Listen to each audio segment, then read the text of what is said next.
میں پشاور گیا تو جماعت میں انہوں نے کہا جی یہاں ایک وکیل صاحب ہیں، تبلیغ والوں کو بہت گالیاں دیتے ہیں، شکل دیکھتے ہی گالیاں دینا شروع کرتے ہیں۔ آپ کے علاقے کے؟ آپ کے علاقے کے؟ میں نے کہا اچھا ملاؤ۔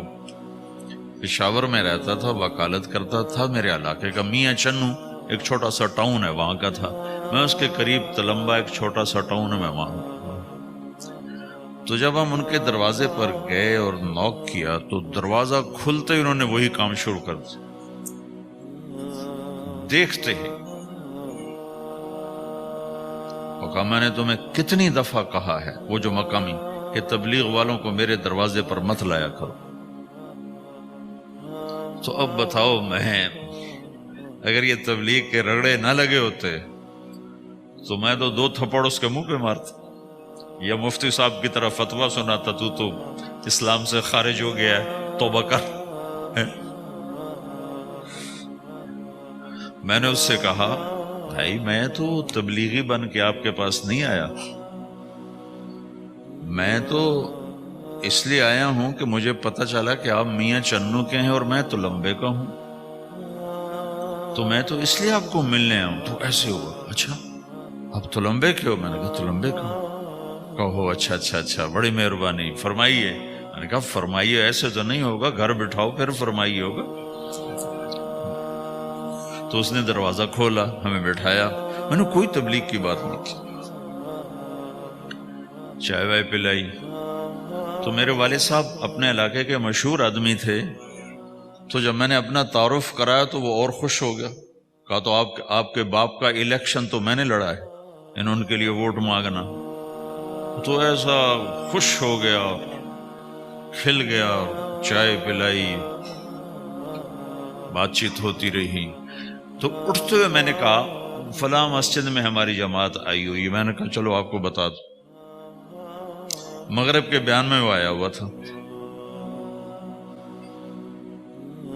پھر جتنے دن میں وہاں رہا وہ آتا رہا آتا رہا آتا رہا، میں واپس چلا گیا۔ بیچ میں کئی سال گزر گئے۔ لاہور کیولری گراؤنڈ ایک مشہور جگہ، وہاں میرا بیان تھا۔ جو کرکٹر آئے ہوئے تھے، ان کو ہم نئے سعید انور، انضمام، مشتاق، ان کو ہم قریب کر رہے تھے، اس وقت نئے نئے ان کو قریب کر رہے تھے، تو یہ لوگ آئے ہوئے تھے۔ تو بیان کے بعد ان کو لے کر ہم ایک کمرے میں بیٹھے، اس کمرے کی دیوار شیشے کی تھی، تو لوگ اندر آنے کی کوشش کر رہے تھے، تو ان پہرے والے ان کو روک رہے تھے۔ تو اس میں سے ایک آدمی منہ اوپر کر کے میری طرف سے اشارہ کرے، تو میں نے دیکھا تو ایک آدمی کی بڑی داڑھی، اور وہ مجھے ایسے سے اشارہ کر رہا ہے، میں نے نہیں پہچانا۔ تھوڑی دیر کے بعد میں نے غور سے دیکھا تو وہ وہی وکیل صاحب پشاور والے۔ میں نے کہا بھائی ان کو اندر بلاؤ، اندر بلاؤ۔ وہ اندر آئے تو میں اٹھ کے ملا، کہنے لگے یہ دیکھو یہ تمہارا ایک گشت، میرا وقت بھی لگ چکا ہے، بدنوں کا چلہ لگا ہے یا 3 چلے لگے ہیں۔ تو جو دیکھو نا، آپ میں سے کئی لوگ پھیری لگاتے ہیں، جس کو گجرا پھیری لگاتا ہوں، پھیری۔ میں پہلے سمجھا ہی نہیں، پھیری تو کہتے ہیں چھوٹے جہاز کو جو سمندر میں چلتا ہے، میں سمجھا یہ پھیری لگاتے ہیں، پھیری، اور وہ تو گجراتی میں پھیری کہتے ہیں پھیری کو۔ تو پہلے تو میں چکر کھاتا رہا کہ یہ کیا ہے پھیری، پھیری تو چھوٹے جہاز کو کہتے ہیں، چھوٹا بحری جہاز۔ تو پھر بعد میں کسی نے کہا کہ یہ چل پھر کے سودا بھیجا، اچھا اچھا پھیری کو پھیری کہہ، تم خدا کو خدا کر دیتے ہو، خدا کا شکر۔ ایک تو خدا لفظ ہی میں نے پہلے کہا تھا بولنے کا نہیں ہے، ایک اس کو خدا کو خدا کر دیتے ہو، خدا کی قسم۔ تو تم پھیری لگاتے لگاتے گاہک بنا لیتے ہو، نہیں بناتے ہو؟ پھیری لگاتے لگاتے تم اپنے گاہک بنا لیتے ہو۔ یہی تبلیغ کا کام ہے کہ پھیری لگاؤ، لوگوں کے در کھٹکھٹاؤ، کوئی لے گا کوئی نہیں لے گا۔ جو آپ لوگ پھیری لگاتے تو سارے آپ سے سودا لیتے ہیں؟ نہیں لیتے، کوئی لیتا ہے کوئی نہیں لیتا، لیکن آپ جاتے رہتے ہو جاتے رہتے ہو جاتے رہتے ہو جاتے رہتے ہو، آہستہ آہستہ آپ اپنا اتنا کام کر لیتے ہو کہ آپ کی روٹی چل جاتی۔ تو سارے نبیوں نے پھیرا لگایا، کوئی نبی گھر نہیں بیٹھا، کہ میرے پاس کوئی آئے گا تو اسے سکھاؤں گا۔ ہر نبی نے پھیرا لگایا، اور داؤد علیہ السلام نے ایک دفعہ یہ کیا، ایک بڑا عبادت خانہ بنایا اور اس کی دیواریں اونچی کر دی، اتنی اونچی کہ اندر کوئی جا نہ سکے، اور یہ طے کیا کہ ہفتے میں ایک دن میں کسی سے نہیں ملوں گا، صرف اللہ اللہ کروں گا، ہفتے میں ایک دن۔ تو وہ پہلا دن تھا، اندر سے تالا لگا دیا اور خود اندر بیٹھ گئے، اور پہلا دن ہے کہ میں آج کسی سے نہیں ملوں گا۔ تو میرے رب کو یہ بات پسند نہیں آئی کہ نبی کا کام کٹ کے بیٹھنا نہیں ہے، لوگوں میں جانا ہے۔ تو اللہ تعالیٰ نے انسانی شکل میں 2 فرشتے اندر اتار دیے۔ اذ تصور المحراب ففزع منهم قال لا تخف خصمان بغى بعضنا على بعض فاحكم بيننا۔ کہا جی حضرت ہمارا جھگڑا ہو گیا ہے، ہم آپ سے فیصلہ کروانے آئے۔ تو داؤد علیہ السلام ڈر گئے کہ دروازہ بند ہے، یہ آئے کہاں سے؟ دیوار اتنی اونچی ہے کہ اس کے اوپر سے چھلانگ لگا کبھی اندر نہیں آ سکتے، تو یہ کون ہے، آئی کہاں سے؟ دروازے کو دیکھیں تالا لگا ہوا ہے، دیوار کو دیکھیں اتنی اونچی ہے، تو کون چھلانگ لگا کے اندر آئے گا؟ تو ڈر گئے۔ تو کہنے لگے جی آپ ڈرے نہیں، ہمارا جھگڑا ہو گیا۔ کہ کیا جھگڑا ہے؟ کیا جھگڑا ہے؟ کہ ان ھذا اخی لہ 99 نعجہ ولی نعجۃ واحدہ فقال اکفلنیھا وعزنی فی الخطاب۔ یہ میرا بھائی ہے، اس کے پاس 99 بکریاں ہیں، بھیڑیں، 99 بھیڑ ہے، اور میرے پاس ایک ہے۔ یہ مجھے کہتا ہے ایک بھی مجھے دے دے، میری 100 پوری ہو جائے۔ تو آپ بتاؤ یہ غلط کر رہا ہے کہ ٹھیک کر رہا ہے؟ اب یہ فیصلہ تو آپ چھوٹے سے بچے سے بھی کروا سکتے ہو، نہیں؟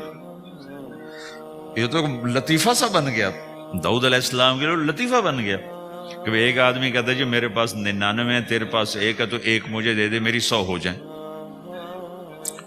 تو داؤد علیہ السلام سوچ میں پڑ گئے یہ چکر کیا ہے۔ تو ایک دم ان کو خیال آیا کہ جیسے میرے رب نے مجھے پیغام بھیجا ہے کہ داؤد تجھے بندوں کو دعوت دینے کے لیے بھیجا ہے، مصلی پر بیٹھنے کے لیے نہیں بھیجا۔ ہاں مصلی پر بیٹھنا ہے، اس کے لیے رات ہے۔ قم اللیل الا قلیلا نصفہ او انقص منہ قلیلا او زد علیہ ورتل القرآن ترتیلا۔ چل ومن اللیل فتہجد بہ نافلۃ لک عسى ان یبعثک ربک مقاما محمودا۔ رات ہے، آ جاؤ۔ ان ناشئۃ اللیل ہی اشد وطئا واقوم قیلا۔ آجا آجا، رات بڑی مزے کی چیز ہے، تو اور میں تنہا۔ فإذا فرغت فانصب وإلى ربك فارغب۔ آ جاؤ۔ تتجافى جنوبهم عن المضاجع يدعون ربهم خوفا وطمعا ومما رزقناهم ينفقون۔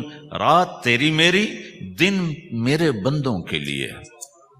نہیں بیٹھ سکتا، تسبیح پکڑ کے نہیں بیٹھ سکتے ہو۔ تو اس پر داؤد علیہ السلام سجدے میں گرے۔ آیت سجدہ ہے اس لیے میں نہیں پڑھتا ہوں۔ سجدے میں گرے اور کہا یا اللہ معافی کر، یا اللہ معاف کر دے، یا اللہ معاف کر دے۔ میں نے دروازے بند کر لیے، حالانکہ یہ میرے منصب کے خلاف تھا، اس پر اللہ سے معافی مانگی۔ تو چل کے جانا نبیوں کی صفت ہے، یہی ہماری صفت۔ اس امت کو یہ کام دیا گیا کہ یہ اوروں کے پاس جا کے اپنا سودا پیش کر، اپنوں کو بھی سنبھالے اور غیروں تک بھی پہنچے۔ نہیں سنتے پھر جاؤ، نہیں سنتے پھر جاؤ، کیونکہ دلوں کا پھیرنا اللہ کے ہاتھ میں ہے، تیرے ذمہ آواز لگانا ہے۔ اللہ تعالیٰ نے تقسیم کر دی، قم اللیل الا قلیلا، رات اللہ کے پاس آ جا۔ دن میں کیا کر، ان لک فی النہار سبحا طویلا، تیرا دن میں کام بہت زیادہ ہے۔ سبحا طویلا، دعوت کے کام کو تیرنے سے تشبیہ دی ہے، سبح تیرنے کو کہتے ہیں۔ اللہ کے نبی کا ایک گھوڑا تھا جس کا نام تھا سبحہ، میں نے بتایا تھا پہلے دن، وہ اتنا تیز چلتا تھا جیسے تیر رہی ہوگی، اس لیے اللہ کے نبی نے خود اس کا نام سبحہ رکھا تھا، تیرنے والا۔ تو تبلیغ کے کام کو تیرنے سے تشبیہ دی کہ آپ نے لمبا تیرنا ہے، اور مکے میں تو پانی کوئی نہیں، تو کہاں تیرنا ہے جی؟ سارے مکے میں پانی کا قطرہ کوئی نہیں زمزم کے کنویں کے سوا، تو تیرنا کہاں ہے؟ یہ اس دعوت کے کام کی بڑی خوبصورت تصویر ہے، سبحا طویلا۔ حالانکہ اللہ فرماتا ہے ان لک فی النہار شغلا طویلا عملا عظیما جہدا طویلا، لیکن سبحا طویلا۔ جو آدمی چل رہا ہوتا ہے اگر وہ بیٹھ جائے تو کوئی نقصان تو کوئی نہیں، گاڑی چلا رہا ہے کہیں گاڑی روک لے تو کوئی نقصان تو کوئی نہیں، تھوڑی دیر سے پہنچ جائے گا۔ کہیں گاڑی کھڑی کر کے کافی پینے لگ گیا تو کوئی مسئلہ تو کوئی نہیں ہے، آدھا گھنٹہ دیر سے گھر پہنچ جائے گا۔ تیرنے والا پانی میں اتر گیا، اب یہ رک سکتا ہے؟ کیوں بھائی؟ اگر یہ کافی پینے کا ارادہ کرے تو کہاں جائے گا؟ تو مچھلی کے پیٹ میں جائے گا۔ پانی میں اترنے کے بعد اختیار ختم ہے، اب تیرنا ہے۔ کہاں تک؟ دوسرا کنارہ جب تک ہاتھ میں نہیں آتا تیرنا ہے، سبحا طویلا، جب تک آخرت کا کنارہ ہاتھ میں نہیں آتا۔ اے میرے نبی تجھے دعوت کا کام کرتے ہی رہنا ہے، کرتے ہی رہنا ہے، کرتے ہی رہنا ہے، تیری چھٹی کوئی نہیں۔ سبحا میں یہ اشارہ تھا کہ چھٹی کوئی نہیں، یہ موت تک کا کام ہے۔ وَاعْبُدْ رَبَّكَ حَتَّى يَأْتِيَكَ الْيَقِينُ۔ ہائے ہائے، جب یہ آیت اتری یا ایھا المدثر قم فانذر وربک فکبر، اے میرے محبوب اٹھ جا، اٹھ جا، میرا پیغام سنا، تو لیٹا ہوا ہے۔ تو اس پر آپ نے کہا خدیجہ انقطع ایام النوم والراحہ، میرے آرام کے دن چلے گئے، میرے سونے کے دن چلے گئے، میرے رب نے مجھے کہا ہے اٹھ جا اور میرا پیغام سنا۔ تو اس وقت تو کوئی جاننے والا نہیں تھا، تو پہلے آپ چپ کے بات فرما رہے تھے، پھر اللہ نے کہا کھل کے کہہ، تو پھر آپ نے کہا میں خدیجہ میں کس کو کہوں، میری کون سنے گا، من ادعو من یستجیب۔ تو حضرت خدیجہ نے عرض کی یا رسول اللہ آپ دعوت دینے میں پہل کریں، میں لبیک کہنے میں پہل کرتی ہوں۔ تو بھائیو، دعوت ہمارا سرمایہ ہے، دعوت سے ایمان بنتا ہے، ایمان سے عمل بنتا ہے۔